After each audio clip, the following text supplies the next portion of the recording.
It was this landmark study, published in 1953, that radically changed our view about the development of heart disease forever.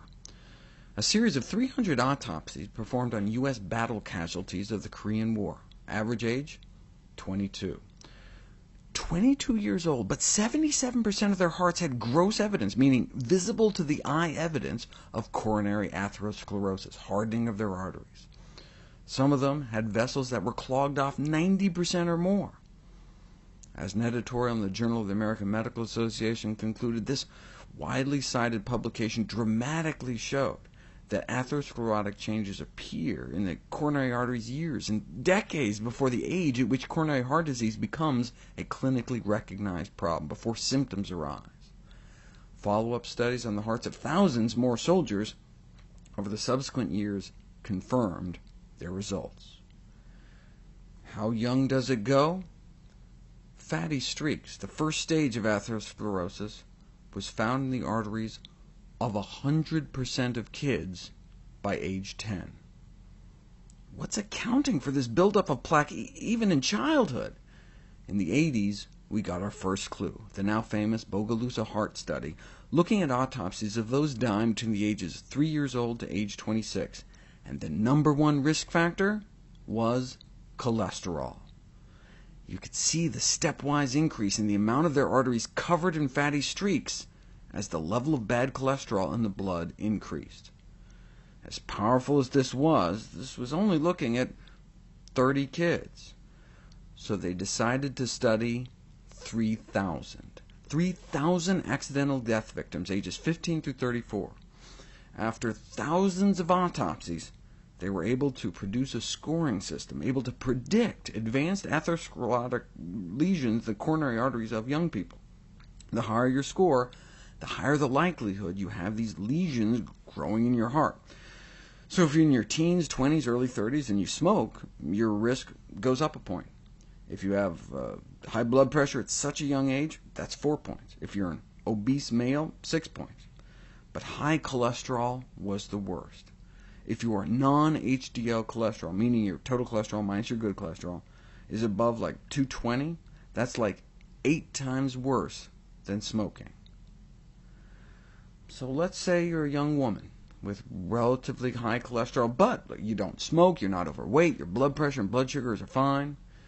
At your sweet 16, there's just a few % chance you already have an advanced atherosclerotic lesion in your heart. But if you don't improve your diet, by your 30th birthday, there may be like a 1 in 5 chance you have some serious heart disease. And if you have really high cholesterol, it could be closer to 1 in 3. Bringing your cholesterol down to even just that of a lacto-ovo-vegetarian, and you're down to here. And if you exercise to boost your HDL, you can extrapolate down a little further. So what this shows us is that even in 15 to 19-year-olds, atherosclerosis has begun in a substantial number of individuals, and this observation suggests beginning primary prevention, at least by the late teenage years, to ameliorate every stage of atherosclerosis and to prevent a retard progression to more advanced lesions. You start kids out on a low saturated fat diet, and you may see a significant improvement in their arterial function by 11 years old. Exposure to high serum cholesterol, even in childhood, may accelerate the development of atherosclerosis.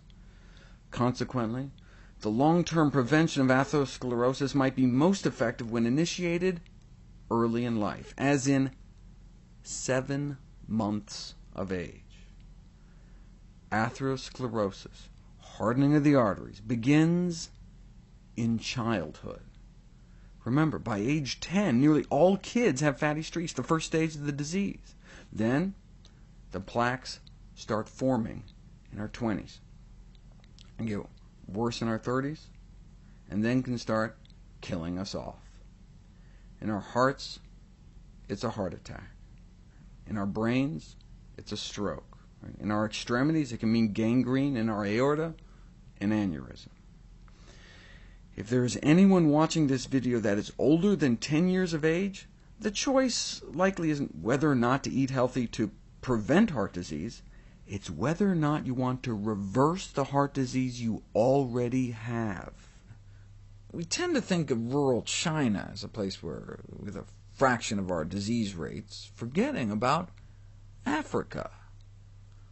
Pritikin was 43 when he was told by a cardiologist that he was at great risk of death from a heart attack, so he began to live on a diet patterned after the black population of Uganda. This was a population living off plants that was essentially free from death from heart attacks. After curing his own heart disease with the plant-based diet, he went on to save the lives of thousands of others. What was the data that so convinced him? Last year, the International Journal of Epidemiology reprinted this landmark article from the 50s that started out with a shocking statement. In the African population of Uganda, coronary heart disease is almost non-existent.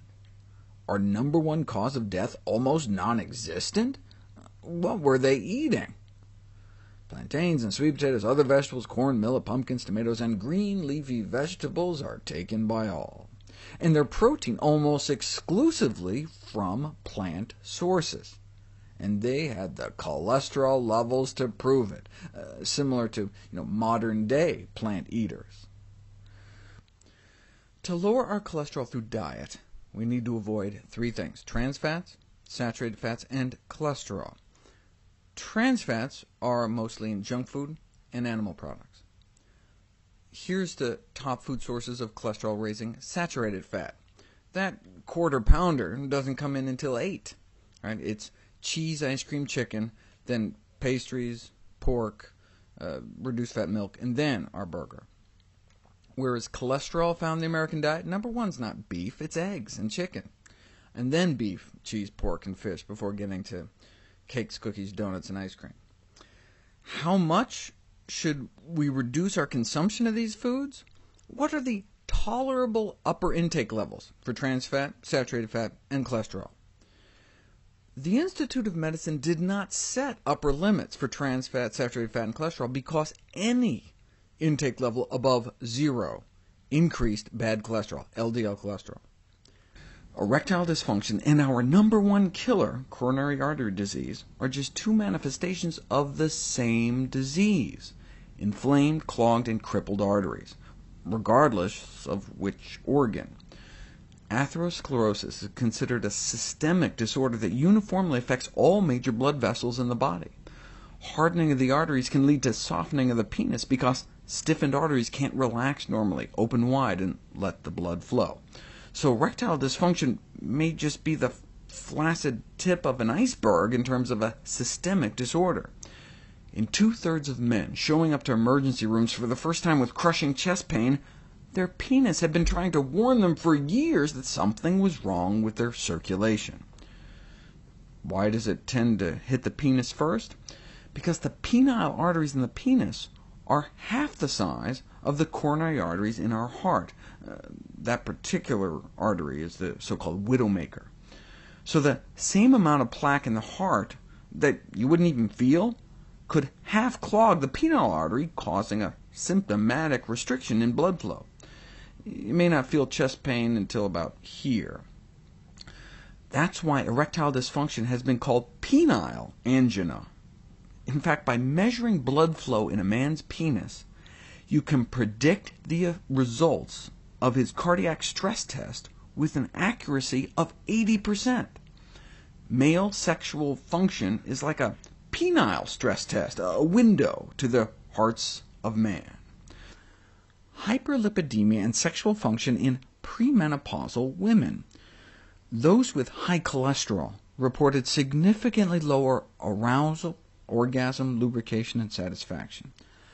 Atherosclerosis of the arterial bed supplying the female pelvic anatomy can lead to decreased vaginal engorgement and clitoral erectile insufficiency syndrome, similar to erectile problems in men, resulting in vasculogenic female sexual dysfunction, an important factor of which may be this failure to achieve clitoral tumescence, or engorgement. 33 women suffering from painful periods were placed on a vegan diet for 2 cycles and experienced significant reductions in menstrual pain duration, from 4 days down to 3 days, and a significant reduction in pain intensity, as well as an improvement in symptoms of PMS like bloating. This was a crossover study, so after 2 months eating vegan, the women were supposed to go back to their regular diets to see if the pain would return. But the women felt so much better that when the researchers said, "OK, now we need you to go back to your regular diet to test before and after," several said, "No way, Jose," and refused, even though they were required to by the study protocol. Doctors too often patronizingly think that patients simply won't adhere to therapeutic diets, but when they surveyed these women during the study, not only did they have fewer cramps, but they were losing weight, reported increased energy, better digestion, better sleep. This showed that you don't have to be in some Ornish or Esselstyn study facing certain death after a heart attack to stick to a plant-based diet. It's well accepted by people even when testing more benign conditions. We know that vegetarians tend to be slimmer, but there's this perception that veg diets may be somehow deficient in nutrients. So how's this for a simple study? Let's just analyze the diets of 13,000 people and compare the nutrient intake of those eating meat to those eating meat-free diets. They found that those eating vegetarian were getting higher intakes of nearly every nutrient: more fiber, more vitamin A, more vitamin C, more vitamin E, more of the B vitamins, thiamine, riboflavin, folate, more calcium, magnesium, iron, potassium, while at the same time eating less of the harmful stuff like saturated fat and cholesterol. And yes, they got enough protein. And some of those nutrients, look, are the ones Americans really struggle to get enough of: fiber, vitamins A, C, and E, calcium, magnesium, potassium. And those eating vegetarian got more of all of them. Even so, though, just because they did better than the standard American diet isn't saying much. They still didn't get as much as they should have.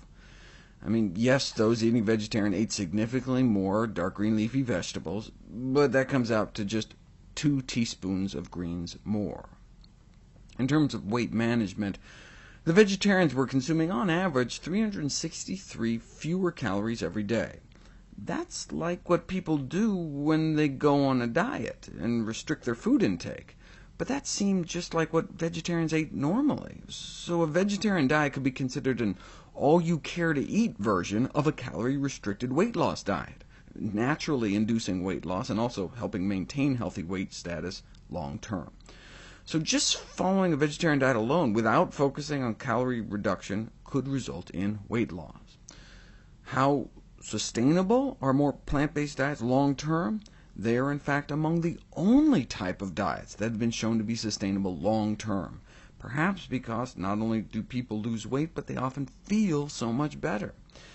And there's no calorie counting or portion control. In fact, vegetarians may burn more calories in their sleep.